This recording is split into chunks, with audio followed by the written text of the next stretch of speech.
Fala aí, bitcoinheiros e bitcoinheiras. Primeiro eu queria pedir perdão que eu tô sem meu microfone e eu tô gravando com o microfone do computador essa introdução, então essa introdução provavelmente vai ficar com áudio com qualidade do áudio comprometida, mas tudo bem. O episódio foi gravado com um microfone adequado. Falei com o João Noctus. João Noctus é um dos crânios aí que percorrem o Twitter e o Discord e faz contribuições para projetos open source aí do Bitcoin. A gente falou como que ele aprendeu a programar e a partir daí também falamos um pouquinho mal do Ethereum, né? Porque não pode faltar sempre quando eu trago um convidado programador, a gente tem que falar mal do Ethereum. Ele também falou do Taproot e do BIP 119, que teve umas polêmicas aí é, da- nos últimos meses, né? E também ferramentas de anonimidade e soberania que ele usa, entre outras coisas. Tem algumas referências boas de conteúdo que ele deu no episódio, que eu vou deixar o link na descrição. E é isso, pessoal. Aproveitem, curtam esse episódio e semana que vem tem mais. Um abraço. Esse podcast é patrocinado pela Rispar. A Rispar é a primeira fintech no mundo a oferecer créditos em reais usando Bitcoin como garantia. Tem um processo 100% online sem burocracia. Oferece crédito rápido e seguro com os juros mais baixos do mercado. A fintech tem uma estrutura regulada e garante a segurança dos bitcoins com a custódia da BitGo e seguro da CoinCover, além de operar sem liquidações automáticas. Então dá uma conferida. Se você está precisando de um dinheiro e não quer vender seus bitcoins, entra lá na rispar.com.br e vê as opções para continuar rodando e não vender suas preciosas moedinhas.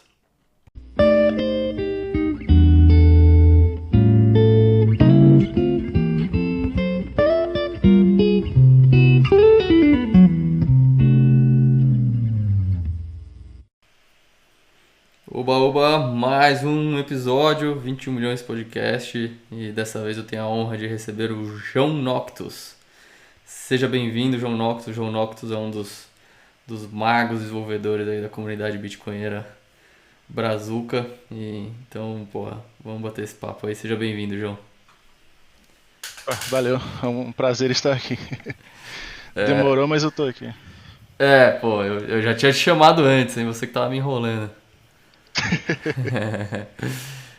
Pô, mas fico feliz que deu certo finalmente. Então, pô, vamos começar. Cara, eu queria antes até falar de Bitcoin, da sua história com o Bitcoin. Eu queria ouvir um pouco da sua história com programação. Como que você virou um programador, como que você aprendeu. Qual que é a sua trajetória aí em relação a isso? Ahn, Cara, então, acho que eu até cheguei a falar isso talvez lá no Bitcoiners, não lembro agora, mas a minha história assim com programação, ela começou quando eu tinha 12, 13 anos mais ou menos. Eu lembro que eu tava tipo na segunda série do fundamental, foi quando eu tive uma síndrome chamada síndrome de Guillain-Barré. Não sei se tu já ouviu falar nisso. Não, não sei o que é. É, Pelo que eu entendo, assim, ela é uma síndrome onde o teu próprio sistema imunológico começa a identificar, tipo, teu corpo como algo intruso, tá ligado? É Sei. um bagulho bem punk, assim, e bem raro de acontecer. E geralmente acontece só com pessoas mais velhas, digamos assim. E eu tive essa porra na minha adolescência, né? Que foi Uhum. mais raro ainda. E, tipo, é uma parada que ela vai começando a subir, geralmente dos pés até pra cabeça, assim, ela vai se desenvolvendo. Então, tipo, comecei a ter é, formigamento no pé e teve um período assim, nesse ano aí, que eu até parei de andar, assim, porque eu Caraca. não conseguia mais, tá ligado? E Sei. foi nessa época que meu avô me deu um computador, porque eu tinha que ficar em casa estudando e tal. Deu um PCzão velho com, sei lá, mano, Windows 95, eu acho, um bagulho assim, tá ligado? Que ele tinha na casa dele. Nessa época eu comecei a tipo, fuçar a internet. A internet lá de casa era discada ainda. E fui me apaixonando assim pela. Conforme eu fui estudando por programação. Sei. Primeiro na parte web lá e depois fui caindo na toca, digamos assim. De Porque eu programação acho em que eu sempre geral, fui assim. muito. Programação em geral, porque eu acho que eu sempre fui muito. É, programação em geral, porque eu acho que eu sempre fui muito. É, programação em geral, porque eu acho que eu sempre fui muito curioso assim. E pô, como eu tinha um PC lá em casa, eu queria entender como é que isso aqui funciona, como é que eu posso criar coisinhas aqui, como é que eu posso conversar com essa parada, entendeu? Caraca, Como é que eu incrível. posso fazer um site e tal, e daí fui aprendendo. Ah, eu cheguei a fazer curso técnico porque, tipo, minha mãe tinha pedido pra fazer, mas deu que na metade do curso eu tava dando meio que aula já. O meu professor Sei. pedia pra eu dar aula, porque, tipo, já tinha aprendido o que ele tava ensinando, tá ligado? Aham. Sozinho. Faculdade também não dei bola, tipo, eu comecei a fazer também, mas também quitei porque, enfim, pelo mesmo motivo, basicamente. Sim. Pelo menos na área de programação, né? Que é o Aham. que me interessa. Então, foi assim, cara, eu sempre aprendi autodidata, é meio que o bitcoinheiro já tem por natureza, assim, de ser um bicho curioso e Aham. querer entender como é que funciona, né? Don't Trust Verify, esse tipo de coisa, eu acho que sempre teve comigo, assim. Pô, que legal, cara. E hoje em dia você tá E melhor sobre da a síndrome condição? lá, então, do mesmo jeito que ela veio do nada, que ela é uma parada rara que você pega geralmente depois de alguma gripe, alguma coisa assim, pelo que eu lembro, é, ela sumiu do nada. Caraca. Teoricamente isso aí desenvolve até tipo, chegar na parte do pulmão ou coração e para assim, mas no meu caso, do mesmo jeito que veio, ela sumiu. Essa parada não tem cura, pelo que eu lembro, e sei lá, mano, foi tipo um milagre assim mesmo. Caraca, graças a Deus. Pô, mas então Sim, foi um susto pontual, mas que te trouxe algo muito importante pra sua vida, que foi a sim, sim, programação no final das contas, né? exato. Pô, que legal. Você falou que era internet de escada e na época você já se infiltrou nos fóruns ali, mesmo com internet de escada e tal, e começou a aprender a programar. Sim, e de novo, a gente tá falando aí quando eu tinha, tipo, sei lá, 11 anos, então não tinha muito conhecimento de nada da vida, assim, na verdade. Eu Você... só era um moleque fuçando a internet mesmo. E você acha que você deu algum passo de sorte aí nessa fuçada na internet, algum fórum específico que você caiu? Algum post, algum artigo que você leu, alguma coisa assim? Ou foi meio. Você não sabe dizer se teve alguma coisa pontual? Eu acho que foi meio que na sorte mesmo. Em relação ao Bitcoin, eu acabei conhecendo ele até um pouco tempo depois, foi no evento chamado Campus Party, que tinha em São Paulo todo ano. Não sei se tu já ouviu falar. Foi Não. mais pra 2014 ou 2015, assim. O que é o Campus Party? Campus Party é um evento de tecnologia. Ele Tá. começou com um cara chamado Paco Ragageles, alguma coisa assim, onde o pessoal ia acampar, tipo, literalmente com barraca e levar computador, assim. Era um bagulho bem. Se for para pensar, até esquisito, né? O cara vai Meio acampar no hippie, mato, só que com computador, tá ligado? É meio hippie, assim e tal. hippie tecnológico, né? É, mas aí esse evento foi crescendo e tal, o cara trouxe esse evento pro Brasil e deu que, tipo assim, ele acontece geralmente em algum galpão grande lá, alguma feira de exposição assim, lá em São Paulo. A galera vai pra se reunir, o pessoal leva computador, tem várias bancadas lá. O pessoal consegue uma parceria com a prefeitura de São Paulo e também tem uma parada de tipo. Eles conseguem link de internet, né, direto com Telefônica, Vivo, alguma dessas empresas aí. Uhum. Eu lembro que na minha primeira Campus Party, a internet lá de casa era tipo. O plano era 1 mega, 10 mega, sendo que a internet do evento era tipo. Já batia 1 giga por segundo, assim. Caraca. E era no Mil, meio do mil mato. megas. Então era um negócio. Então, nesse evento aí não. Isso Quando aqui. ela veio pro Brasil, ela ia pra esses galpões aí que tinham Ah, conferência entendi, mesmo. entendi. Sei, sei. Então tinha as bancadas lá certinhos e tal, só que eles manteram essa cultura de ter barracas. Então quem quiser acampar no evento, tem uma área lá pra tu ficar na barraca, tá ligado? Sei, Só que esse evento é tipo um negócio gigantesco hoje em dia. Tipo, tem palestras de gente que vem tipo do Facebook palestrar, galera sei. alto nível assim. Mas então é um Ahn, circuito de palestras assim, ou o pessoal também se junta pra fazer um hackathon, alguma coisa? então, como eu falei, conforme esse evento foi crescendo, ele foi tendo essas estruturas aí. Então, da última vez que eu fui no evento, né, a estrutura era palestra o dia inteiro, são várias palestras acontecendo ao mesmo tempo. E ao mesmo tempo que está acontecendo palestra, também tem a galera da comunidade que está nessas bancadas com o computador fazendo o próprio conteúdo delas, trocando ideia, Sei, conhecendo. sei. Tipo, eu conheci muita gente foda nesse evento. E conheci também um assunto muito foda que foi o Bitcoin na época. Aham. Como que foi? Foi uma Aí, palestra ou foi alguém específico que te falou? cara, eu lembro que tinha um evento que estava sendo promovido da IBM, se eu não me engano, que eles estavam promovendo um servidor deles novo na época, alguma coisa assim que era muito potente. Eu acho que não estava sendo usado para mineração, mas eu lembro que eles estavam dando meio que um airdrop, assim, tipo, a galera que estava no evento tinha. Eles fizeram uma campanha que era chuva de bitcoins, alguma coisa assim. Aí tinha uma galera da Chuva IBM de segurando, tipo, bitcoins? tinha uma galera segurando o guarda-chuva, e tipo, você tinha que baixar um aplicativo deles e botar como se fosse um guarda-chuva assim, e tu recebia Bitcoin, tipo, estavam distribuindo Ah, Bitcoin lá pra galera. sei. Meio como um. Só pra te chamar a atenção e você ir lá ver que eles tinham um servidor Sim. novo lá. Só que, cara, nessa época aí o Bitcoin tava valendo, acho que nem R$ 2.000, assim, a Sei, unidade. sei. É um negócio que ninguém dava importância, assim. Tanto é que Aham. eu, falando a real, eu perdi grande parte disso aí, porque eu nem sei onde foi parar essa carteira, entendeu? É, imagina. Infelizmente. Mas bom, É o mas daí meu você Good ouviu. Accident esse aí, tá ligado? É. Ah, mas normal, né? Você tá num evento, o cara tá te dando um token, um negócio de graça, você não vai dar muito valor, né? Você Pra mim fala, não tinha valor, exato. Era a ah, primeira vez que eu tinha ouvido falar de Bitcoin, assim, eu nem entendi o que que era. Mas é, claro, depois eu fui pesquisar, né? Nesse evento aí eu conheci muita gente legal também, tipo o Bruninho, tá ligado? Que C, hoje Bruno contribui Garcia? ativamente com o Bitcoin Core. Eu conheci ele lá, na época a gente era meio shitcoinheiro, tá ligado? Porque justamente a ignorância nossa era, tipo assim, a gente não sabia o que a gente tava fazendo. A C. gente chegava a contribuir com, sei lá, por nano, tá ligado? É. Bom, Pezinho nessa merda. mas você ficou sabendo do Bitcoin aí nessa época que valia menos de R$ 2.000, mas teve um tempo então até você receber esses tokens e a coisa maturar na sua cabeça. Sim. E como é que foi esse Ah, processo? cara, eu lembro que com aqueles satoshinhos lá que eu tinha recebido, eu pagava tipo VPS de alguma empresa que aceitava Bitcoin, porque, né, tá, recebi isso aqui eu vou gastar, né?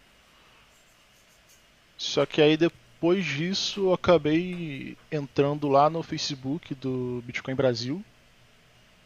Não sei se tu chegou a participar desse aí. Não, não conheço a comunidade Cara, Facebook de Bitcoin. então, foi na época que a gente ainda usava o Facebook, né? É. Ah, e aí nesse grupo eu fiquei lá um bom tempo só observando. E daí eu comecei a ver vários posts assim do Mika Rony, Aham. do Narcélio, do Miguel Medeiros. E daí fui aprendendo com esses caras, tá ligado? Sei. Trocando ideia e tal, lá nesse Facebook. Que hoje em dia é um grupo de shitcoinheiro, assim, mas na época. A galera que tá lá no Discord nosso hoje é a galera que tava nesse Facebook no começo, entendeu? Ah, legal. Isso aqui. Então era uma comunidade mais raiz, mais bitcoinheira, assim. Sim, sim.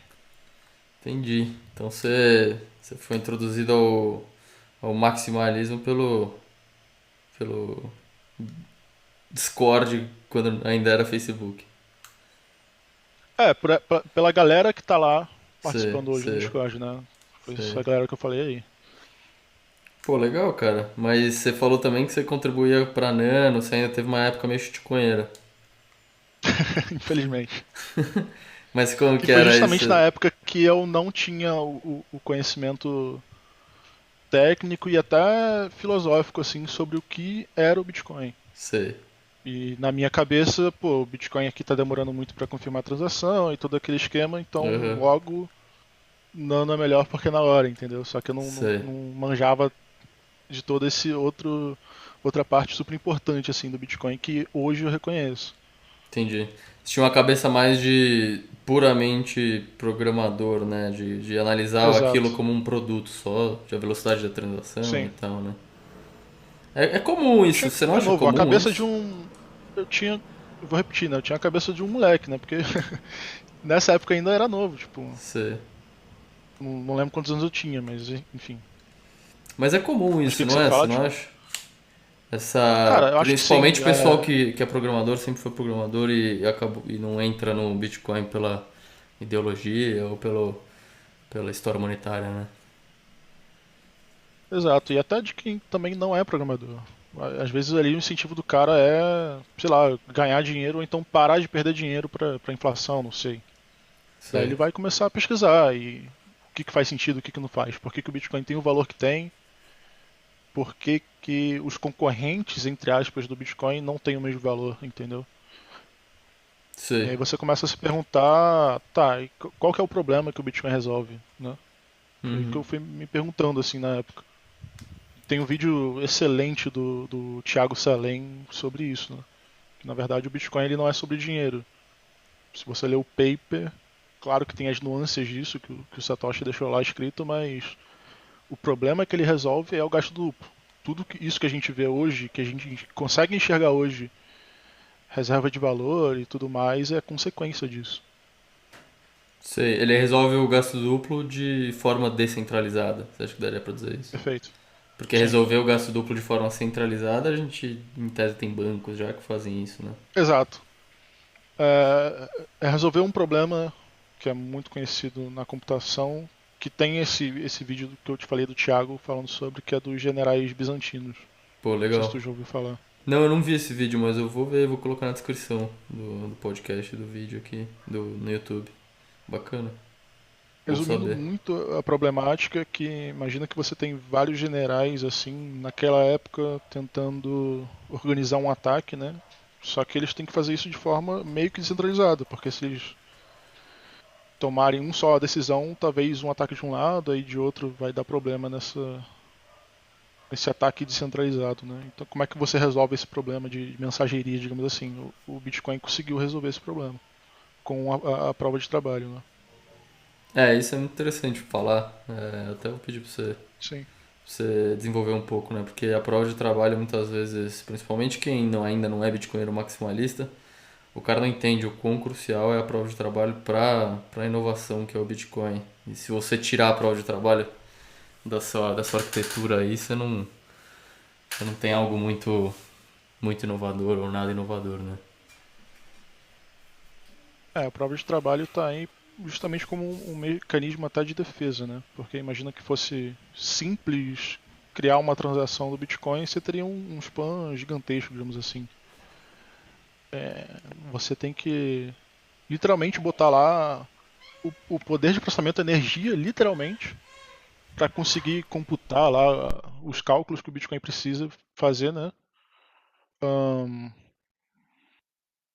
de forma que para alguém reescrever a rede da blockchain, digamos assim, você tem que aplicar um poder de processamento maior do que foi aplicado anteriormente. Isso é inviável hoje. Né? É, cara, esse é o ponto do. Que mais que você acha assim que o pessoal que fala que o que importa que é blockchain e não Bitcoin, o que você acha que eles perdem assim do que tá faltando no modelo mental deles? Tem a prova de trabalho, o que mais que você diria? Bom, a blockchain ela é só uma estrutura de dados, na verdade. Então, é justamente essa estrutura que a gente conhece, onde um bloquinho ali está conectado no outro. A forma que eu tenho para explicar isso é tipo, imagina que o Bitcoin, né, a blockchain do Bitcoin, ele é um livro, né, um livro caixa, um livro razão. Cada bloco seria uma página. Só que a diferença é que a primeira página ela está conectada com a segunda com aquele hash, né? E esse hash é computado com essa energia. Você não tem como falsear a conexão entre uma página e outra. Você não tem como botar uma página no meio desse livro ou remover, entendeu? Cara, E a força disso está nesse poder descentralizado.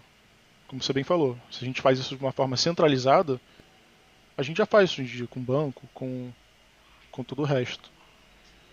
E falando a real, tipo, eu tenho até um pouco do pensamento do Reich, que ele já falou isso várias vezes lá no Bitcoinheiros, onde isso não tem meio termo, ou é descentralizado ou não é, né? não. Exato, exato. E Se for um bom, pouco descentralizado, tipo, você. Tá, e aí você vai ter que confiar no criador dessa moeda, você vai ter que confiar nas poucas pessoas que estão validando. E se fizeram um ataque em cima disso, tipo. Acho que Perfeito. isso que essa galera não entende, tá ligado? E no final das contas, a maioria dos projetos aí que usam, entre aspas, blockchain, claro, eles estão usando essa estrutura de dados, mas sem a parte principal aí, que é a descentralização. Então, eles poderiam resolver o problema deles de uma forma muito mais barata, que seria simplesmente usar um banco de dados, alguma coisa assim, entendeu? E o que você diria pra alguém que falar pra você que o Ethereum é descentralizado? Cara, ele tem várias pessoas, de fato, né? A rede deles é muito ampla, só que você tem algumas problemáticas em cima disso, que é você depende do Vitalik e da galera lá que está na Ethereum Foundation, alguma coisa assim. Eles têm um poder de decisão muito grande em cima da rede. E na parte dos usuários, por que o Bitcoin ele é descentralizado? Porque o jeito que foi projetado, hoje uma pessoa consegue ter um node Bitcoin para validar as regras e participar da rede de uma forma barata. Tu precisa ter um HDzinho ali e um computador que pode ser um Raspberry, que para quem não entende é um computador muito, muito fraco, né? E teoricamente tu pode usar o que a gente chama de pruned, né? Onde você vai validando desde o começo, mas vai cortando as partes que você já validou. Aham. Você ainda, você ainda vai precisar ainda menos hardware, né? Vai ficar mais barato ainda. Exato. Vai ficar mais barato ainda. Enquanto, fora essa parte que eu já comentei, no Ethereum, se tu realmente quiser rodar um que a gente chama de archive node lá deles, que seria um node com todas as informações, você precisa, acho que já passou dos 10 teras já de armazenamento, assim. Então, por esse motivo, você não consegue que cada usuário esteja validando todas as regras. E no É. caso deles é pior, porque todo o ecossistema está dependente de, basicamente, eu esqueci o nome agora, mas um provedor Infura? de serviço, Infura, né? isso, É. exatamente, que provê as APIs e a informação para a carteira que eles usam, que também é uma carteira só que eles usam, e para todo o resto. Então, tipo, o pessoal até brinca, né? Se desligarem a Amazon, a AWS lá, que provê o serviço de servidores, vocês estão ferrados, porque senão, É, aonde mais vocês vão pegar essa informação aí, tá ligado? Enquanto exato. aqui eu tenho mais um Node aqui em casa, porque eu sou nerd e porque eu posso, porque é barato, entendeu? Sim, exatamente.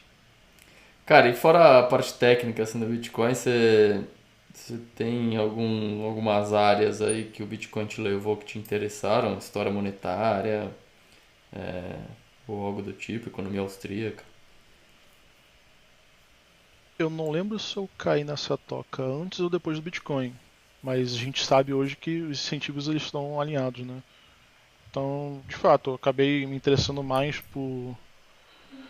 pela austríaca e libertarianismo e toda essa questão filosófica também que está em volta do Bitcoin. Eu acho que tem a cultura também dos cypherpunks, né? Era uma galera bem ideológica e tecnológica, né? Acho que se alinha com a sua história aí de programador, aprendendo sozinho na internet, cultura da internet. Uhum. É, pô, É, bacana. Não sei se já caiu nessa toca aí dos cypherpunks. cada vez mais eu tento ser mais, como é que eu poderia dizer, soberano, né? Aham, Então, tinha visto até um meme que postaram lá no Discord, tipo uma checklist assim, né? O quão cyberpunk você é. sei. Então, tipo, o dinheiro e Bitcoin é só uma das ferramentas que a gente tem disponível hoje, né? Ahn, eu até estava conversando com o Narcélio um tempo sobre isso. Ser anônimo ou não, né? Na internet hoje. Tipo, E você aí? usa um João Grilo, né? Uhum. E eu sinto que eu dei mole nesse ponto. Se você pudesse voltar Porque, atrás, enfim, teria usado um pseudônimo? eu teria usado um nick aleatório, assim, Sei. porque é importante, na minha visão, assim. Só que a diferença é que, tipo, os incentivos, nesse caso aí, rede social, tá tudo dizendo pra você postar tudo e falar tudo sobre sua vida o tempo todo. E já que todo mundo está fazendo, eu fui mais um que botei meu nome e minha cara lá, tá ligado? Sei.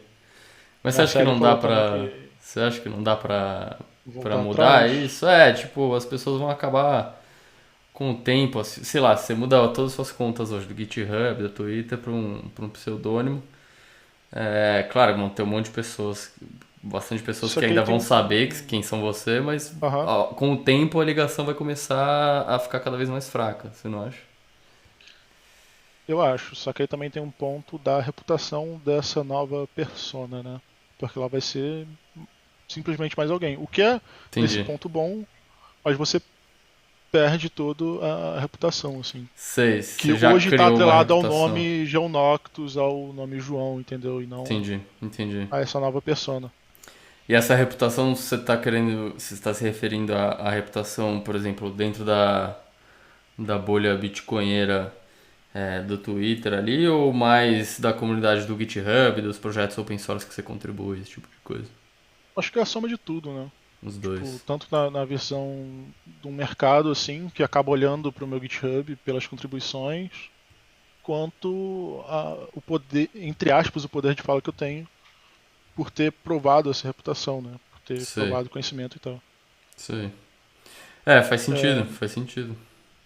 sim, aí voltando um pouco também à parte de soberania, ser cyberpunk, tipo, tem muita coisa interessante que dá pra fazer ainda hoje em dia, qualquer usuário consegue, né?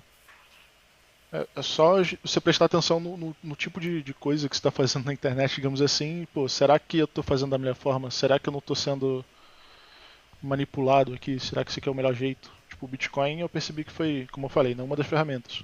Uhum. Só que existem números aí. Tipo, hoje Tipo em o quê? dia, cara, você vê o nível de, não sei se é paranoia ou não, né? Aí eu que decido, ou você que decide, não sei, mas. Hoje eu tenho, por exemplo, o meu próprio roteador aqui em casa. E aí, dependendo dos dispositivos, se é para trabalho ou uso pessoal, ele está separado, isolado na rede. É, Mas calma, me explica o que isso implica. O que é separar dois dispositivos para trabalho ou pessoal na rede usando seu próprio roteador? cara, porque, assim, para o uso pessoal mais desleixado, digamos assim, às vezes tu baixa alguma coisa ali que, sei lá, vai que tem um vírus, vai que é malicioso. Você não quer que isso acabe se espalhando por todo o resto da sua rede, Hum, tá ligado? Para ah, seus entendi, dispositivos de entendi. trabalho, para. Seria algum malware que se propaga pela sua rede local aí. Sim, para mitigar esse Entendi, risco, entendi. eu tenho o próprio roteadorzinho Você tem que. duas redes. É, Caraca. Que que eu tô mais? rodando com Raspberry, tá ligado? Sei. E aí. E o Raspberry vai bem? Sim, Aguenta? aguento. É. Porque ele só precisa. Ele já tem a plaquinha Wi-Fi lá, se eu tive que botar mais um adaptador, mas assim, aguento. Porque não precisa processar nada, entendeu? É só mandar a informação de um lado pro outro. Só rotear. Entendi. É. Uma outra questão seria ter o seu próprio servidor VPN. VPN não, perdão. DNS. Porque, tipo assim, como é que tu acessa a internet hoje? Se tu abre aí o bitcoin.org. Como é que teu computador sabe que tu vai chegar no site certo para No- baixar o Bitcoin? Tem um mapeamento entre o endereço e o IP. Perfeito. E isso é feito através de um servidor DNS, que provavelmente tu tá usando ou do Google, que é aquele 8888, ou Uhum. do Cloudflare 1111, né? Aham. Só que esses servidores aí, eles têm um incentivo de serem atacados muito grande, assim. Se o cara, por algum motivo, ele consegue fazer o que chama de poisoning, do cara Sim. conseguir mascarar qual que é o site verdadeiro, o servidor verdadeiro que aquele Corromper, site né? está Corromper esse hospedado. mapeamento aí. Exato, o cara consegue falsear ali, enfim, te induzir a baixar um Bitcoin Core errado, por exemplo. Que você acesse o teu banco, mas na verdade tu tá dando informação pro atacante, alguma coisa nesse sentido. Mas aí quando você estrutura o seu próprio DNS e você cria lá um arquivo de dados que você mesmo Então, isso constrói, aí você o mesmo pessoal hoje em imputa. dia consegue também rodar em Raspberry, chamado Pi-hole, que Você pode usar esse serviço que eu te falei. A diferença é que você vai salvar no teu equipamento as respostas. Então, no futuro, quando você precisar acessar o site de novo, tu vai garantir que ele não foi falseado, entendeu? Também dá para instalar um negocinho lá que o seu próprio equipamento vai lá buscar na entidade que está o domínio.org, onde que está hospedado o bitcoin.org, para onde ele está apontando, entendeu? Tipo, Sei, é sei. como se fosse um Don't Trust Verify. Tipo, é bem baixo nível, assim. E você roda isso também no Raspberry Pi. Cara, tudo isso dá pra rodar em Raspberry Pi, entendeu? Sei. São aplicações leves. Ahn, E cara, e-mail, hein, questão cara? de, tipo, sei lá, e-mail, nesse ponto eu não consegui fugir tanto. Eu uso a infra do Google, do Gmail, digamos assim. Aham. Ahn, também uso o Proton, que dizem que é um pouco melhor, né? Sim, é. Mas de qualquer forma, tanto o Gmail quanto o Proton, se é para um uso mais restrito, que precisa realmente de privacidade, não tem como fugir disso, tem que usar PGP. Sei. Aquele mecanismo lá de assinatura, chave pública e privada e encriptar Uhum, mensagem. uhum. Então, por mais que você me mande um e-mail, se você mandou criptografado, o Google não vai conseguir ler, Perfeito. por mais que use a infra deles. E aí, tipo, sei lá, pensar em serviços aí como o Netflix, por exemplo. Ele já foi muito forte no passado porque no começo dele era o único que fazia isso, né? Então, Como tipo, assim? O vou quê? pagar uma assinatura. No sentido do Netflix, vou pagar uma assinatura barata ali para ter acesso a um monte de filme. Tá. Por que, que você não baixa um torrent? Porque tava fácil, tava tudo ali, num lugar só e era um preço acessível, né? Uhum. Hoje em dia você tem uma porrada de plataforma de streaming. Então o que eu voltei a fazer aqui foi ter um servidorzinho aqui de torrent. E aí eu baixo, enfim, o filme que eu precisar ver e tal. Tem um aplicativozinho chamado Plex, mas esse eu não gosto muito. Tem outro chamado Jellyfin, que ele age como se fosse um Netflix. Tipo, ele vai conseguir ler teu HD, os filmes que você tem, tu consegue assistir na própria rede, no teu celular, na sua TV, tá ligado? É, saquei. Então você tem uma biblioteca Ahn, de audiovisual aí no seu computador e esse aplicativo meio exato. que age como a Também tem o interface. meu próprio NAS, né, Network Attached Storage. Então ele é basicamente um servidorzinho que eu tenho aqui em casa com uns HDzinho ali parrudo, que é como se fosse o meu próprio Google Drive. E aí eu consigo acessar isso de qualquer dispositivo que esteja aqui dentro da minha casa e também de fora, por Tor, sei lá, enfim. Pô, incrível. Resumindo, tipo, é uma série de ferramentas assim que tu pode ir, não só na área de Bitcoin, né? De você realmente ser soberano. Acho que isso é muito importante hoje em dia. Pô, da hora, cara. É, realmente, acho que você tá bem protegido aí. Mas aí alguém que tem um pouco, não necessariamente um pouco, mas bem menos conhecimento técnico que você, começa a ficar um pouco mais difícil fazer tudo isso. Claro, mas assim, é uma toca que você vai caindo. Sim, Você liga para a privacidade, você liga para a segurança, então você vai começar a pesquisar esse tipo de solução. Você não é essa pessoa, se você não liga para isso, você tem que começar por aí, entendeu? Por que, que eu sei, deveria ter sei. privacidade? Por que, que eu deveria ter segurança? Essas coisas elas são inversamente proporcionais à comodidade. Você ficar cômodo, ah, você não precisa se preocupar com nada disso que eu falei. Mas aí também sua privacidade lá é boa, sua segurança é boa? Acho que não, né? É verdade. Mas aí você acha que é uma pessoa média que navega a internet, tem um computador, um celular e não faz nenhuma dessas coisas, ela tá totalmente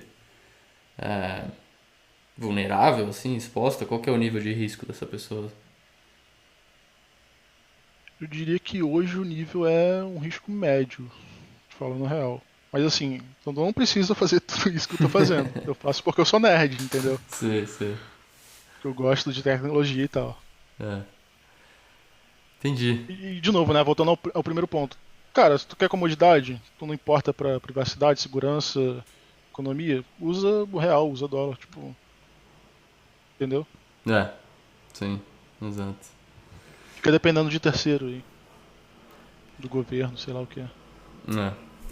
Mas você acha que o Bitcoin acaba Não sei, só usar o Bitcoin você acha que é o suficiente ou você acaba... Se usar o Bitcoin de uma maneira não consciente, sem a consciência de privacidade, segurança, você acha que o Bitcoin mais te ajuda ou mais te atrapalha por, sei lá, você ser rastreado, esse tipo de coisa? Então, ele vai te ajudar, mas não muito. Essa que é Sei. a questão. É. Tanto é que on-chain, por exemplo, eu estava conversando isso com o Lorenzo. Na minha visão hoje, o Bitcoin on-chain, você não tem fungibilidade. Ele tá mais pro lado NFT do que fungível, tá ligado? Uhum, uhum.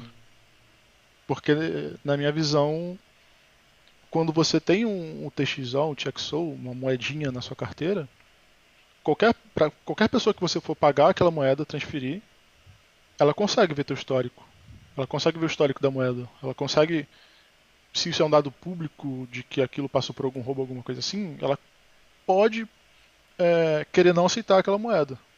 Portanto, não é fungível, né? Sim. Isso é uma questão que eu acho que está sendo levantada mais recentemente no Bitcoin, né? Que a rede exatamente por ela ser auditável, ela também faz esse trade-off de não ser muito, é impossível, é muito difícil ofuscar as origens, né? Sim. A trajetória de uma moeda. Uma das formas mais fáceis que a gente tem de ofuscar isso on-chain seria usando CoinJoin ou fazer alguma forma de swap. O problema disso é, no swap você só está trocando a origem. Talvez você pegue um Bitcoin que seja mais, entre aspas, sujo do que você já estava. Uhum. O CoinJoin, tá, tu vai ofuscar e de fato, se tu usar alguma samurai da vida, não, depois de alguns mix você não tem como afirmar a origem, mas você tem como afirmar que ele vem de CoinJoin. E se a Sim. pessoa botar uma regra que ela não aceita Bitcoin de CoinJoin, você já se ferrou. Mas e aí, qual que é a perspectiva em relação a isso? Você tem uma perspectiva otimista, pessimista, neutra? Tenho porque isso o Satoshi já falava lá no começo, né? Que ele queria, além do Bitcoin blockchain, on-chain, uma rede de pagamentos. E a Lightning se propõe a fazer isso, de uma forma bem interessante. Então, na Lightning, o meu Satoshi ele é fungível. Porque se eu estiver pagando o João Grilo e eu não tiver um canal direto com você, você não sabe qual que é meu node, de onde veio esse Satoshi. Tu Ah, não tem esse rastro uhum. na segunda camada. Né? Então você acha que O que é bom justamente na camada que se propõe a ser a camada de pagamento. Então pra você a melhor perspectiva que a gente tem de ter um meio de troca fungível baseado no Bitcoin é a Lightning. Atualmente, sim. Eu enxergo Interessante. mais o Bitcoin como uma camada de consolidação, assim.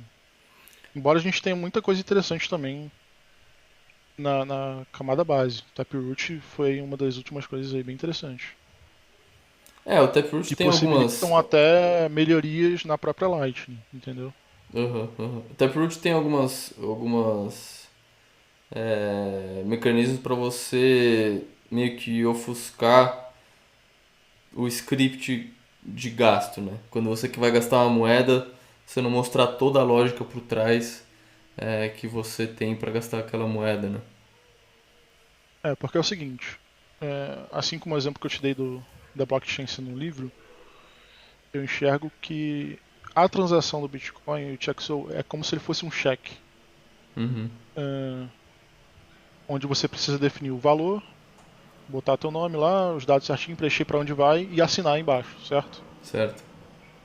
O que o minerador faz é pegar esse cheque e cola na página desse livro. Perfeito. Ahn, então, na hora que você cria o TXO, você é como se fosse um cofre, na verdade. Que você define a forma como você vai abrir esse cofre. Uhum, E destranca ele para botar em outro cofre. Quando você manda de um endereço para o outro, você está fazendo isso. Você está destrancando aquele Bitcoin que estava travado com a sua chave privada, seja lá o que for. sim. A tua carteira Bitcoin já faz isso sem você saber como é que isso funciona. E você está travando ele uma nova condição, num novo cofre, entendeu? Que precisa ser aberto com uma outra chave. Aham. É... Por que eu entrei nisso mesmo? Ah, Esqueci agora. o que o Taproot muda nisso? O que ele... Perfeito. Qual que é Então, o update? o Bitcoin Legacy, digamos assim, aqueles que tinham lá endereço 1, eles eram simplesmente isso. Você publica o endereço que na verdade é só uma representação da sua chave pública, e para você conseguir mover você tem que criar uma assinatura para aquela chave, né, com a sua chave privada. O Segwit, ele funciona de forma parecida, só que com algumas diferenças e algumas melhorias também. O Taproot, ele é o Segwit melhorado. Tecnicamente ele é um Segwit versão 1, onde o Segwit que a gente conhece é o Segwit versão 0. Tá. Tá? O Taproot melhora isso porque imagina que hoje você quer criar uma transação Segwit, por exemplo, com inúmeras possibilidades de gasto. Ela aceita várias chaves. Hoje, se você quiser publicar isso com o Segwit, na hora que você vai mandar a transação, você tem que botar todas as chaves lá para abrir o cofre.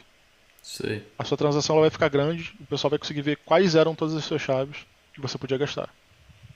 O Taproot, você só precisa publicar a condição que você gastou de fato. Você não precisa publicar todas as condições que eram possíveis de se abrir aquele check-slow, aquele cofre. Entendeu?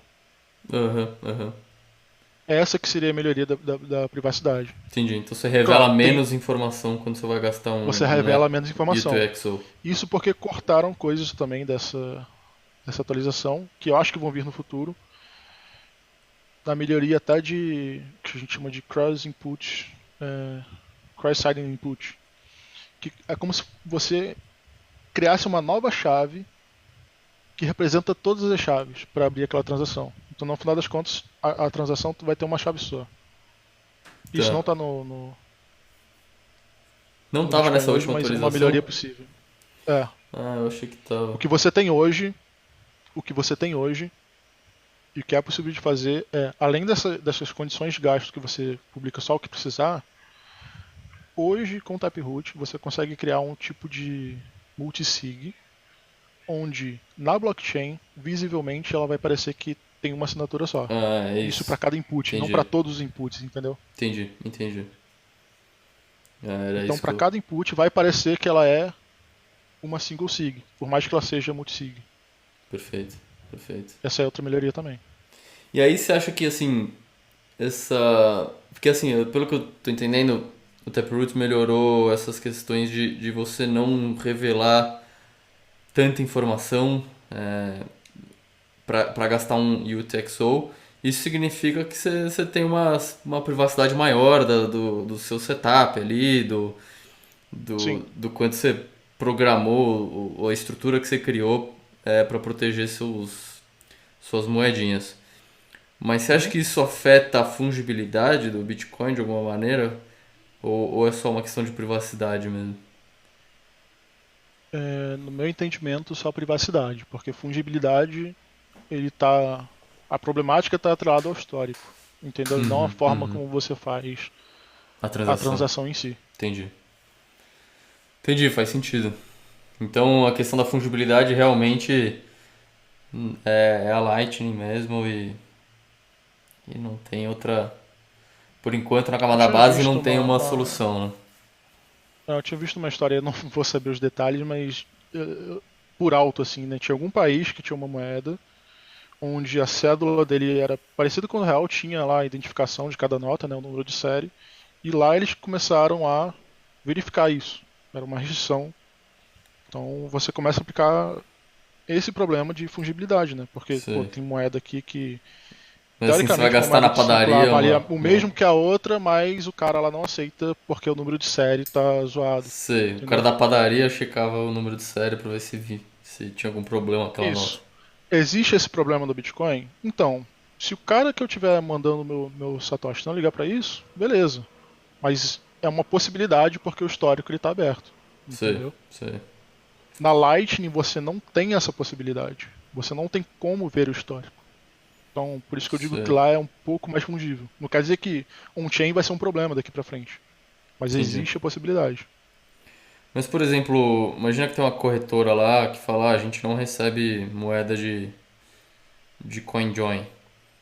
Mas Uhum. mas a corretora ela não consegue impedir ela não consegue parar uma transação que está sendo feita para ela, né?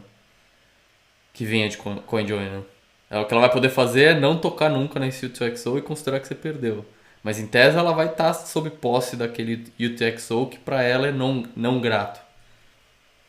Sim, aí o que ela pode fazer é, bloquear sua conta, dois, bloquear seu dinheiro e, sei lá, se ela for boazinha, ela te devolve. Sei. Ou ela pode Embora eu até acho, queimar esse UTXO se ela quiser, né? ela consolida e manda aquele valor pro minerador, sei lá, uma coisa assim, Uhum. como taxa. Sim. É, embora eu acho que os incentivos da Exchange é receber qualquer merda. Sim, Tanto é que elas aceitam shitcoin, entendeu? é. Isso aí vai depender mais de restrição de Regulatória, você governo, acha? assim. É. E Que pros olhos deles é uma coisa boa porque é anticrime, entendeu? A sim, gente está tem uma protegendo aqui narrativa, né? vocês. Tem toda uma narrativa por trás. Anti-lavagem de dinheiro, anti-terrorismo, entendeu? Mas você acha A que o historinha fato eles vão de. conseguir contar. Você acha que, mesmo se eles quiserem implementar essa narrativa, vai lá atrás, cria regulação. Você acha que a questão da rede do Bitcoin ser anárquica, no sentido de ser impossível de censurar, esse tipo de coisa, não pode tornar as regulações meio obsoletas ou não Então, funcionais de algum tipo? transação do Bitcoin por transação do Bitcoin, só na rede em si, essa regulamentação não afeta em nada, Uhum. certo? É, A rede vai continuar operando, vai, como você bem falou, a transação para o meu node ela é uma transação válida, é. né? O minerador ele vai validar aquela transação e vai chegar onde eu mandei. A questão é, para onde eu mandei, ela vai aceitar, Sei, entendeu? sei. Por mais que esteja aceita e minerada na blockchain, sacou? Sei, é mais uma questão de quando você vai fazer alguma relação, quando você vai se E de relacionar novo, com esse alguma problema aí empresa, é né? sempre quando você toca em algum ponto, entre aspas, central, que o governo pode ter possibilidade de regulamentar. Uhum, uhum. Se é um É. comerciante, se é um cara da padoca, sei lá, um cara que tá me vendendo, tipo, sei lá, mano, picolé na praia por Lightning, tá ligado? É. Esse cara não tem como regular. Mas daí pela Lightning também, assim, se eu abrir um canal com você, eu recebo quantos satoshis eu quiser muitas vezes esses satoshis podem estar vindo de um, de um rastro aí mal visto. Mas se for de nodes, sei lá, 5 nodes pra frente até chegar no seu, é impossível depois quando eu voltar on-chain alguém vir reclamar Cara, comigo, né? se já for um node pra frente, se Já a não dá gente pra não saber, né? tiver diretamente conectado, você não tem como saber. Se a Sei. rota que eu fiz É. pra chegar em você. Na verdade, tem pela taxa que o seu intermediário cobra, né? Mas enfim. Mas é É, mais difícil, né? você teria que fazer mais que análise aí. Mas assim, se tem dois hops ou mais, já é impossível de saber de qual peer que veio. Perfeito, perfeito. Então é isso. Eu acho que me parece que na Lightning é capaz de ter algumas camadas de players, assim, de nodes Lightning super bonzinhos, vamos dizer assim, limpinhos. Mas vai ter Aham. um meio de campo meio cinza que vai fazer a liquidez entre os limpinhos e o Sim, mercado aí negro, né? também. Só pra deixar claro também, a Lightning não é mil maravilhas. Então, a gente ainda pode ter problemas aí de nodes que são gigantescos e são bonzinhos, entre aspas, mas eles estão puxando a liquidez e analisando todo mundo. Pode ser um Sei, ponto, sei, né? sei. Entendi. O outro Tem outras aqui, questões aí. você abrindo um canal, você pode abrir um canal privado comigo, mas você sabe a origem daquele Soul se eu abrir contigo. Porque a gente tem que informar isso, né? Uhum. Um canal na Lightning nada mais é do que um Satoshi que veio da on-chain e vai ficar travado Sim. no multisig lá entre a gente. Então, você consegue enxergar. É o que eu falei, tipo, segurança e privacidade ele é inverso proporcional à comodidade. Você tem que, se você liga para esse tipo de coisa, você tem que estar ativamente pensando em como resolver esses problemas. Não é Perfeito. simplesmente usar e beleza. Bom, talvez agora seja um bom momento para fazer CoinJoin em todas as suas moedas enquanto ninguém passa uma regulação contra isso, né? Porque a regulação não pode ser retroativa, né? É, teoricamente não, né? Teoricamente não, né? Vai saber. É. Mas de fato. E aí. Eu não sei se exatamente agora é o melhor momento, porque a gente viu que ontem aí a mempool estourou, Sim, é verdade. passou dos 300 mega. Uhum. Então, quando tiver barato, quando tiver um satoshi por byte, cara, super recomendo fazer. Boa. Boa. Cara, eu queria te perguntar um negócio sobre a. Eu queria saber sua opinião sobre a BIP 119, mas eu sei que você e outras feras aí gravaram um episódio temático com o Leta só sobre isso. Então eu não queria que você desse uma aula sobre o BIP 119, mas eu queria que você desse sua opinião geral aí e eu faço algumas perguntinhas. Até porque lá no Twitter mesmo as pessoas estavam curiosas sobre esse tema quando eu falei que ia conversar com você. Ah, então, porque lá no Twitter a galera viu que eu tava interagindo com o Lorenzo, respondendo o pessoal que tava meio contra. Tá. Só que o porquê que a gente tava tentando ir contra essa galera que não ia a favor do BIP, né? Deixa eu dar um Porque o pessoal contexto. tava falando. Deixa eu dar um Aham, contexto. O BIP 119 enfim, BIP, para quem não sabe, é Bitcoin Improvement Proposal, ou proposta de melhorar o Bitcoin. Cada uma tem um número, cada BIP criada. E essa 119 foi meio polêmica, rolou uma polêmica em volta dela, porque atualmente aí o autor é, propôs uma maneira de ativar isso aí daqui a pouco e muita gente foi contra. Mais ou menos isso, né, João? isso. Tá, Aí por que agora que se você puder eu tava explicar. batendo nessa galera? Por que Uhum. que eu tava batendo nessa galera? Na galera que tava contra, Porque o galera... pessoal. Isso. Tá, Porque a galera que tava contra estava reclamando de coisas que a BIP nem fala, nem cita. Ela não é nem possível fazer o que elas estão falando. tipo o quê? Porque a galera não foi ler o BIP. E aí tava só jogando, tipo, confiando no telefone sem fio. Ah, eu vi que uma pessoa Sei. falou isso, então eu também sou contra. Uhum. Mas, tipo, ou a pessoa não entendeu o que essa pessoa falou, ou ela tá só replicando, tipo, fake news, assim. Entendi. Então era muito mais por tava rolando uma desinformação, assim, e você foi lá Eu fui conversar bater com a nisso, galera. entendeu? Entendi, entendi. Sim. Mas a BIP em si, Ah, se você puder explicar um pouquinho assim qual que é a lógica tá. dela A e a sua BIP em opinião. si, o que que ela muda? Como a gente falou um pouco antes na conversa aí, cada transação do Bitcoin, ela é um cofre, né? Não te dei esse exemplo. Aham. A forma como você cria as chaves e a forma como você faz para desbloquear esse cofre é toda a questão dos smart contracts do Bitcoin. Sim, pasme, o Bitcoin tem e sempre teve smart contracts. Aham. Só que é um negócio muito simples. Ah, e existem alguns operadores, digamos assim, para criar essas chaves para gastar o Bitcoin, que o Satoshi deixou lá, que hoje não tem funcionalidade nenhuma, mas foram pensados justamente para melhorias e correções, São os para opcodes, novas né? funcionalidades. Isso. Os opcodes, a gente tem inúmeros aí. A gente pode juntar vários opcodes para ter essa carteira Segwit, para ter uma carteira Legacy, enfim. E tem alguns opcodes, um famoso aí que não faz muita coisa, é aquele que você só escreve um dado na blockchain, que é o OP Return, certo? Sim, e seus satoshis são queimados, vamos dizer assim, porque eles ficam impossíveis de gastar depois, né? Nesse caso não. Você está queimando o Satoshi entre aspas, porque como você está inserindo dados na blockchain, você paga por cada dado. Tá. Então você pode falar que você está queimando dessa forma. Também dá para criar uma espécie de Open Return, que na verdade é com script. E aí sim você vai queimar o Satoshi de fato. Você vai botar um checksum que tenha um valor lá que você nunca vai conseguir mover. Uhum. Enfim.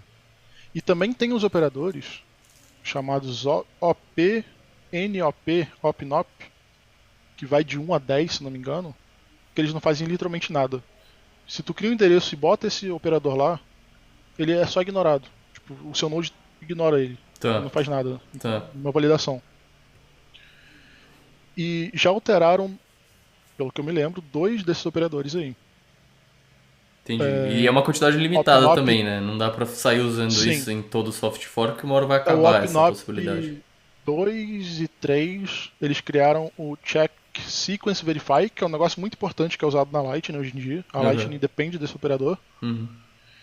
E tem um outro que eu não lembro de cabeça agora. É tipo BIP 65 e 112, alguma coisa assim. Posso estar falando merda. Mas enfim, já foi feito esse tipo de alteração no passado, tá? Tá, O que essa BIP propõe é, por que eu expliquei isso tudo, alterar mais um desses operadores, o OpenOp 4. tá. Ou seja, para quem tem um Node hoje e não compactuar com essa mudança, digamos assim, simplesmente não atualiza. O teu Node vai ignorar aquilo, não vai validar, Sim. não vai fazer nada. E ele foi feito justamente dessa forma, porque ele é um soft fork. Ele é retrocompatível, né? Uhum, uhum. E aí o que essa alteração desse opcode se propõe a fazer? Ela se chama Check Template Verify, ou CTV, e ele é uma forma de implementação de uma coisinha chamada Covenant, que é uma ideia bem antiga também, já no Bitcoin, digamos assim.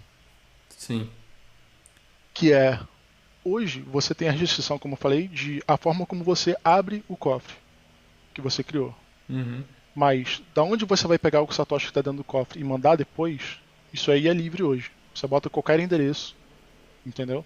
Sei. Tu manda para onde ele quiser, para onde você quiser. Se tu quiser mandar tudo pro minerador, tu pode, entendeu? Tá. Essa implementação é uma ideia de você botar mais um operador para você restringir qual que vai ser o próximo cofre. Para onde que eu posso mandar isso aqui? Tá. E isso a intenção disso é você criar um armazenamento mais seguro aí, porque se alguém hackear, roubar Então, sua chave, aí existem diga. existem ah, alguns casos de uso para essa implementação aí. Tá. Se vocês verem lá o podcast do, do Leta, você vai ver que a nossa opinião. Mas basicamente, é, um dos casos de uso é de fato esse, de você criar um armazenamento mais seguro. Porque imagina o seguinte, né? Imagina que você tem muito Bitcoin, você já faz aí teu multisig, você já salva várias chaves e tal. Mas imagina que por algum motivo vazou essas chaves aí. Você deu mole, tá ligado? Aham. Salvou essa porra no teu Google Drive, salvou num texto, acharam isso aí e vão gastar teu Bitcoin. Com o CTV, o atacante ele só poderia gastar o Bitcoin para endereços que você já definiu, que seriam de outra carteira que estão salvos em outro lugar. Sim. Entendi. Então, essa seria a melhoria desse caso de uso, que para mim é um dos poucos. Entendi. Dando minha opinião geral aqui, eu acho que não faz sentido implementar esse, esse BIP, porque ele está muito restrito. E se você botar na balança, né, tipo, o custo para se fazer isso aí, com toda a polêmica que até já teve, com as melhorias que ele vai trazer, a balança está mais pro lado de não fazer nada, de deixar o Bitcoin do jeito que está. Entendi. Entendi. A minha opinião é essa. Mas o que você acha que aconteceu? Você acha que o autor do BIP lá, o Jeremy Rubin, ele ficou meio frustrado, que ele tá trabalhando nisso há 2 anos e pouco e ninguém tá dando Cara, eu muita acho que foi um bola? O que pouco. aconteceu? Ah, então, eu acho que foi um pouco até de ego, assim, do cara querer ver o projeto que ele já tá trabalhando, tipo, 2 anos ir pra frente, né? Sei. Aí Aí ele ele, falou, vou ele tentar dar começou a uma cutucar a galera, pressionada. vamos tentar, exato, vamos tentar aqui ativar com BIP 9, com Speed Trial e tal. Mas, cara, isso é uma ideia que ainda tá não tá madura, essa ideia. Sim. Existem outras formas de solucionar os problemas que ele se propõe a solucionar. Tem problemas que ele se propõe a solucionar que, pra mim, não são problemas, não precisam ser resolvidos na camada 1. Tem uma proposta aí recente, eu esqueci o autor, que é implementar uma espécie de component parecido com a desse BIP aí, só que usando o Taproot, não precisa alterar nenhum opcode. Entendi. Então, tipo, Tá, em existem tese, outras formas de implementar melhores que sei, são melhor custo-benefício, tá ligado? sei, sei. Entendi. Pô, legal, é bom entender então sua posição. E de novo, né? Essa é a minha posição, porque eu acho que eu entendi o BIP lendo. Uhum. E se você não deve confiar no que eu tô falando, você deve ler. Embora BIP seja um negócio, um documento técnico. Sim, Mas sim. é isso, tipo, o Bitcoin ele é um software, querendo ou não, é um programa de computador que, tipo, cara, se eu te passar um executável aqui, eu acho que você não vai rodar na sua máquina. Você não sabe o que ele faz, tá ligado? Por que tu roda o Bitcoin? Beleza, tem muita gente falando bem sobre, tem muita gente que você dá relevância, que tem reputação, que tem reputação contigo, que fala bem, mas no final das contas é Don't Trust Verify, né? Sim. Pô, legal, acho que ficou claro, assim, pra mim, pelo menos, eu entendi. Eu entendi, acho que a frustração de uma galera técnica que tava aí no Twitter falando que tinha muita conversa sem sentido rolando, né, sobre o assunto. Mas também não Sim. é que necessariamente só porque você acha que tava rolando conversa sem sentido que você é a favor da coisa, né? São duas Não, coisas não, exato. E diferentes, aí o né? pessoal também confundiu as coisas e eu acho que eu sou a favor desse BIP, Você, sendo que não, tá ligado? você, pô, legal, Só bacana. batendo em mais um ponto dessa BIP aí, tem a É, galera que fala, ah, mas a fungibilidade do Bitcoin, tipo, como eu falei, já existe esse problema hoje. Esse BIP não muda nada em relação a isso. Ah, mas e se o governo falar para exchange para usar um covenant que seja uma whitelist ou blacklist do governo? Cara, primeiro que já é possível fazer isso hoje com o multisig, e ninguém foi contra multisig. O governo pode impor as exchanges a usar multisig 2 de 2 com o governo, para eles decidirem como você pode gastar seu Bitcoin. não, No final das contas, quem decide a forma que você vai gastar é o usuário que vai receber, né? sim, Faz sentido? Então, se você já está sofrendo influência externa disso, se já estão restringindo sua liberdade, o Bitcoin não resolve esse problema. Não, você Isso tem já é um razão. vetor de ataque hoje, entendeu? Exato, E concordo esse BIP não 100%. muda nem piora nem melhora nessa questão. Sim, é um bom ponto mesmo. Cara, tinha mais um assunto que eu queria falar com você, que Aham. é as suas contribuições no GitHub. Eu vi lá que você fez algumas contribuições já pro Core e também em vários outros projetos aí que você contribui ativamente. Se você puder falar um pouquinho dos principais, o que você mais gosta aí, enfim, o que você achar interessante mencionar. Claro, bom, primeiro para quem não sabe, GitHub é uma das plataformas de repositório Git, né? Onde o pessoal geralmente usa para projetos open source, para contribuição mesmo, né? Uhum. Ahn, É a então principal, tem né? vários projetos É a que, maior, vamos dizer assim. exato, é a mais famosa, Mais digamos assim. famosa. Hoje ela é controlada pela Microsoft, se não me engano, Né? que ela comprou lá o GitHub, mas enfim, isso aí não quer dizer muita coisa. É, e aí tem, cara, vários projetos interessantes open source lá no GitHub. Talvez eu falando aqui eu vou até perder um ou outro. Vamos lá, eu já consegui contribuir. Acho que o primeiro e mais importante deles é o Bitcoin em si. O Core, Bitcoin Bitcoin está Core. hospedado lá. Bitcoin Core, é, github.com/bitcoin/bitcoin, né? O que você fez no Core, assim, em geral? Eu não cheguei a, vamos lá, eu não cheguei a codar nada que tenha o meu nome lá, né? Que tenha Geonoctus. Porém, eu reviso ativamente as propostas que vão pro Bitcoin. Sim, Um dos caras que está codando ativamente é o Bruninho, Bruno Bruno. Garcia. Então, se tu for parar pra pensar, indiretamente tem código meu do Bitcoin porque eu revisei o código do Bruno e sugeri alterações para ele, Perfeito. entendeu? E esse trabalho vale a pena E várias outras mencionar. pessoas também. Vale a pena mencionar que esse trabalho de review é um dos que mais faz falta, né, no Core. Eu sempre vejo os devs reclamando que tem muita gente querendo fazer PR, propor melhoria, E pouca gente e pouca revisando, gente exato. revisando, né? E aí, das iniciativas que tem em relação a isso aí é que toda quarta-feira, no horário aqui do Brasil, de Brasília, seria 2 horas da tarde, quarta, 2 horas da tarde, o pessoal se reúne para revisar uma dessas PRs. Legal. E aí o esquema é que tem uma pessoa hosteando, uma pessoa orquestrando esse review. Então ela levanta as perguntas e a galera que está participando responde, dá o próprio ponto de vista, fala Sim. se aceita ou não, se faz sentido. Uhum. Quem tiver interesse nesse ponto aí, o site é bitcoincore.reviews, alguma coisa assim. Beleza. Depois me passa o link Então, direitinho e eu coloco na descrição. demorou. E chama E PR aí Review sobre. Club, não é? O clube do Isso. review do pull request. É o nosso clube do livro, só que pra ler Legal. por request, tá E você ligado? frequenta bastante esse clube?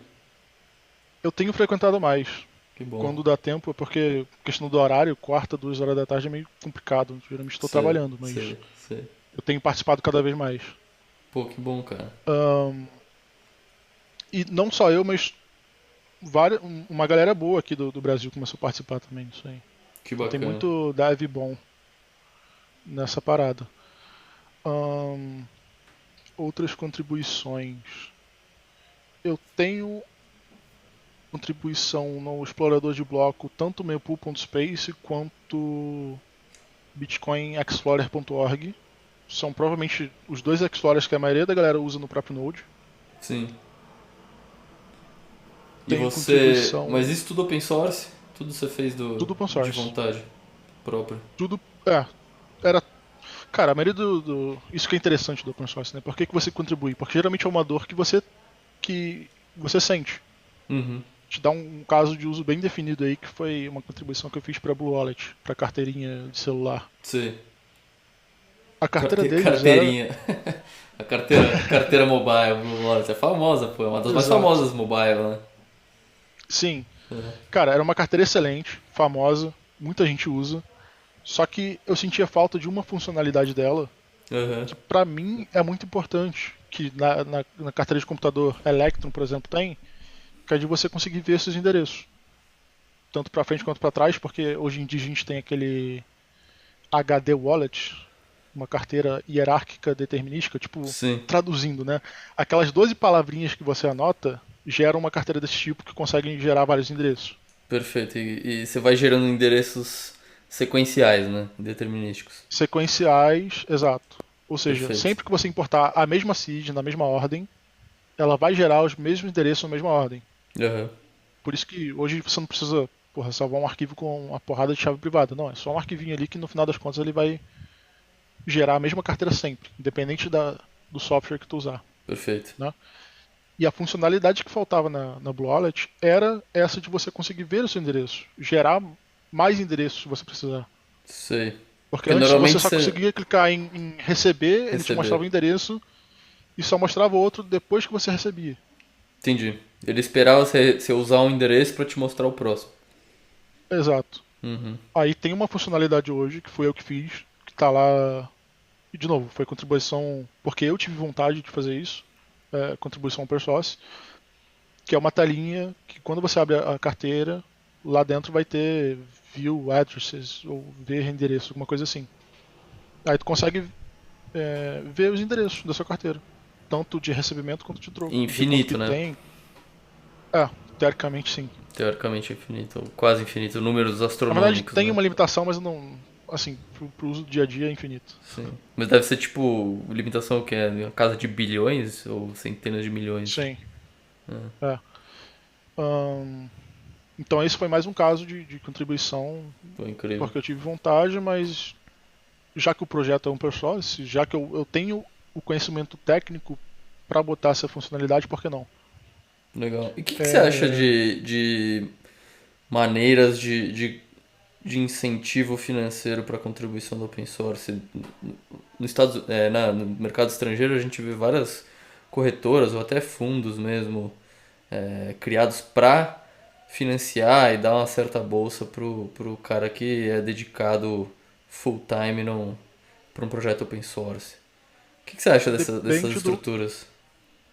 depende do projeto, mas eu vejo sentido sim, porque no final das contas essa estrutura privada aí, ela está fazendo uso desse projeto. Dessa Então, para infraestrutura, né? ela, exato, para ela tem sentido bancar esse tipo de coisa para que o desenvolvimento se alongue, né, esteja vivo, digamos assim. Sim. Então, dando um exemplo de um projeto famoso aí, chamado Vue.js, Vue.js. Não sei se tu Sim, é já um ouviu falar. framework de front-end, né? Isso. Uhum. Diferente do React, que também é outro framework famoso, só que ele é bancado pelo Facebook, né? Esse Vue.js foi um cara que trabalhava no Google, em Angular, alguma merda dessa aí, ou outro projeto, na verdade. Só que ele estava vendo inconsistência no projeto e via formas melhores de se fazer. Ele criou esse projeto paralelo, Vue.js, de forma open source, jogou lá no GitHub. E foi uma coisa tão genial que esse cara fez que ganhou uma atração ferrada, assim. Muita gente começou a contribuir, botar olho e melhorar, entendeu? Hoje em dia, o cara desse projeto aí, ele vive só disso. Ele saiu do Google, só recebe contribuição da galera que tá pagando para ele continuar o desenvolvimento disso. Mas calma, quem é essa O Bitcoin, galera? empresas que usam o Vue.js, por exemplo. Entendi. Mas o cara aí ele tem tipo um. O que é? Uma página com endereço de Bitcoin? Ou ele tem um fundo, alguém que arrecada esse dinheiro pra ele? Hoje em dia, no GitHub, na plataforma GitHub, você tem um botãozinho lá que dá para habilitar no perfil de sponsor. Tu consegue, Entendi, como se entendi. fosse dar um sub na Twitch, um Uhum, sub no YouTube, alguma coisa assim. sei. Então se você vê sentido na pessoa, no projeto, tu vai lá, ó, quero te apoiar aí todo mês, vou te pagar em, sei lá, dólar, alguma coisa assim. Sim, US$ 10 ou US$ 50, o que seja. É. Pô, Só que é legal, muita cara. gente que faz isso fora as instituições, as empresas, que também pagam para esse cara. No Aham, Bitcoin, isso também acontece. Quem controla o Bitcoin? Tipo, ninguém. São os usuários, mineradores, é o conjunto de sim. decisões individuais, certo? Aham, Mas querendo ou não, quem faz novas funcionalidades são esses Bitcoin Core Developers, os desenvolvedores, né? sim. E aí tem empresas que bancam. Tipo, às vezes as empresas veem sentido no Bitcoin e veem sentido em bancar essa galera para continuar desenvolvendo Bitcoin. E aí, tá, vou te pagar um salário aqui, uma mesada, alguma coisa assim. Que é uma puta de uma grana, se tu for ver, entendeu? É, e é tipo um investimento no próprio ativo que eles têm, né? Eles estão interessados que o Bitcoin valorize, continue, aumente sua adoção enfim, que o protocolo fique cada vez melhor e eles acabam investindo nisso, pagando para um contribuidor full-time. Sim, o próprio Bruno, ele recebeu um grant aí faz. Na verdade, já faz um ano, mais ou menos, só que foi anunciado faz pouco tempo. Pô, que Que, legal. cara, como eu te falei, esse cara aí, ele começou lá no Facebook, mais ou menos na mesma época que eu entrei, também fez muita coisa pra Nano. Só que, né, a gente vai estudando e tal, hoje em dia esse cara tá, tipo, 100% Bitcoin, recebendo grana pra desenvolver o Bitcoin, tá ligado? Isso é uma coisa muito Incrível, foda, assim, de incrível. projetos que só são possíveis porque são abertos. Qualquer um consegue contribuir, crescer tua reputação ali, que eu tinha falado também. E o que você pensa É, sobre as pessoas, o dono do dinheiro querer tentar influenciar no desenvolvimento do protocolo? É, você acha que existe esse conflito de interesse ou o fato do Bitcoin ser descentralizado e cada usuário decidir o nó que ele roda, isso não existe, isso não é um problema? eu acho que faz sentido, ah, porém não existe o dono do Bitcoin. Sim, Cada indivíduo, organização é dona do próprio Bitcoin. Ela vai ter os interesses dela e ela vai tentar jogar pro lado dela, né? mas Tipo, aí, tem a enfim, galera não, que. não é só pagar um desenvolvedor, né? Vai ter que convencer a comunidade inteira, né? Exatamente. Sim, Além de você ter alguém técnico para colocar o recurso que você quer, não basta isso, né? Porque senão eu, João, poderia escrever aqui alguma coisa que eu acho que faz sentido e jogar aí na internet. Tipo, e foi mais ou menos o que já aconteceu, se tu for parar pra pensar. A galera do Bitcoin Cash, das outros forks aí que tiveram no Bitcoin, essa galera teve incentivos e motivações para trocar alguma parte do código que para a maioria da rede não faz sentido. Por isso que teve o hard fork, separou o split da rede e tal. Eu poderia hoje trocar o limite de 21 milhões para. Ah, eu quero que ele fique mais escasso. Tá, mas aí, porra, você tem todo o resto da adoção da rede, efeito de rede. Ou então não, eu quero que tenha uma inflação controlada aqui. Tipo, ninguém vai trocar. É por isso que o Bitcoin tem o preço que tem, o valor que tem, tá ligado? Perfeito, perfeito. É, não, essa questão, eu lembro de ouvir em algum podcast há um tempo atrás e achei interessante. Mas é isso, né? Não, acho que é um tipo de um FUD, né? Falar que uma empresa vai pagar um desenvolvedor para fazer alguma cagada, né? Alguma coisa contra os interesses dos usuários, mas são usuários que controlam a versão que eles querem rodar no próprio Node, Ah, então não faz sentido beleza, esse você pode ter FUD. uma empresa que paga um desenvolvedor ou um grupo. Só que tem vários grupos de desenvolvedores. Tem Ah, várias comunidades revisando o código. Você não perfeito. vai. É impossível pagar todo mundo, entendeu? E convencer todo mundo a fazer alguma merda. Se você estiver fazendo merda e o cara for sensato, o cara, por mais dinheiro que você pague, o cara não vai aceitar, entendeu? Perfeito, perfeito. Cara, uma coisa que eu esqueci de perguntar antes de a gente ir pra indicação de livro você falou que tinha uma história por trás do nome João Noctus. Se quiser Ah, uma contar. história curta até, na verdade, é que, como eu te falei, naquela época lá da minha adolescência, eu comecei a mexer com computador, comecei a entrar nessa torca, entre aspas, de programação e tal, e comecei a fazer uns trabalhozinhos até bem cedo, na verdade, assim, na área de TI, né? Aham. Aí naquela época eu estudava na parte da manhã e tarde e tinha meu tempo de noite livre. E aí eu não lembro exatamente como é que eu cheguei nesse nome em específico, mas eu sei que noctis com i é um termo em latim que significa noite. Hum, Daí o noctus vem disso aí, entendeu? Que eu basicamente só trabalhava de noite. saquei. É, aí se tu pesquisar, noctus também está relacionado a algumas coisas tipo coruja também, que Entendi. na Então minha você usa cabeça, assim, esse nick há coruja é um muito tempo. símbolo de sabedoria, tá ligado? E Sei. não que eu seja alguma coisa foda, mas eu acho maneiro esse símbolo, entendeu? É, legal, mano. E tem um detalhe também que foi mais uma brincadeira que, tipo, o meu nome é João Dias. E Aham. noite é, tipo, o inverso disso, entendeu?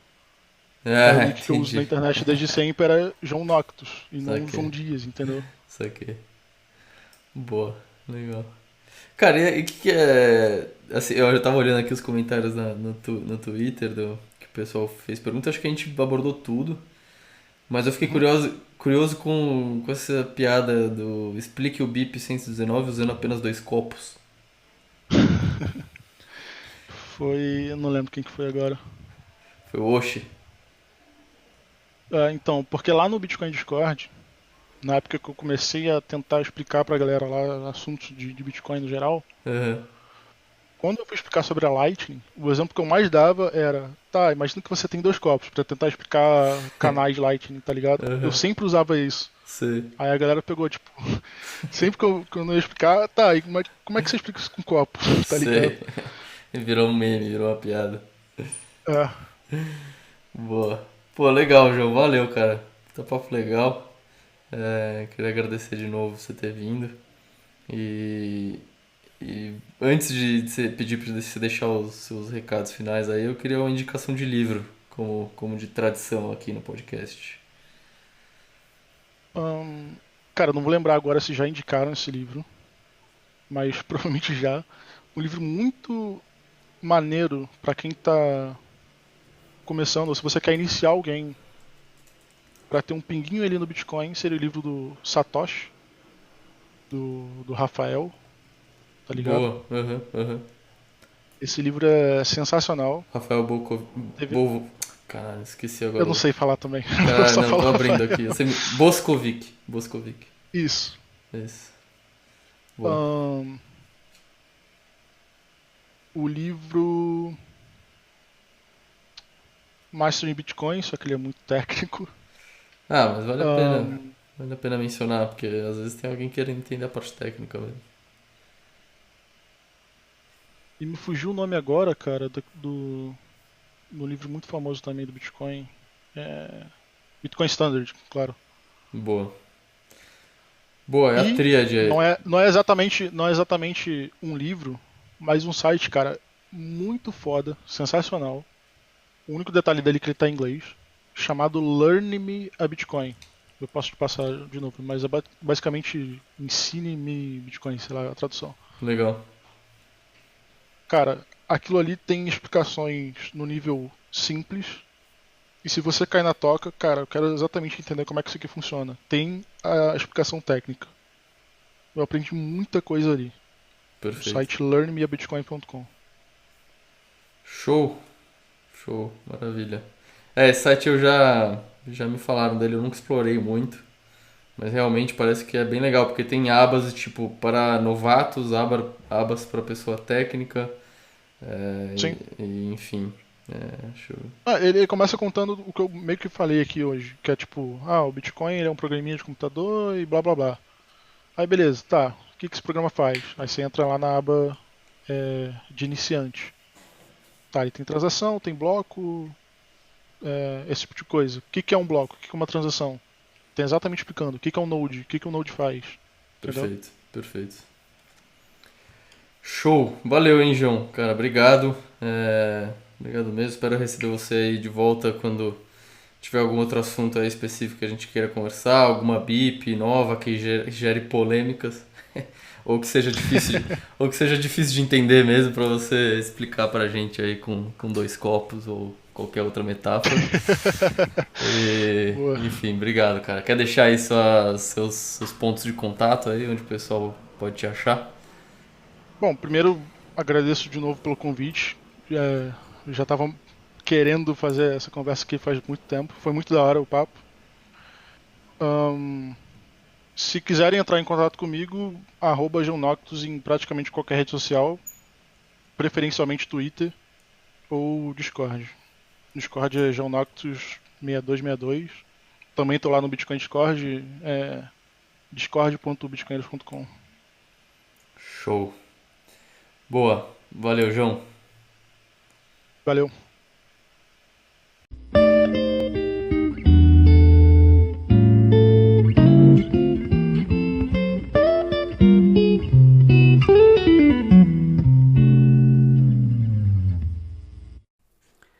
Esse podcast é patrocinado pela Rispar. A Rispar é a primeira fintech no mundo a oferecer créditos em reais usando Bitcoin como garantia. Tem um processo 100% online sem burocracia. Oferece crédito rápido e seguro com os juros mais baixos do mercado. A fintech tem uma estrutura regulada e garante a segurança dos bitcoins com a custódia da BitGo e seguro da CoinCover, além de operar sem liquidações automáticas. Então dá uma conferida.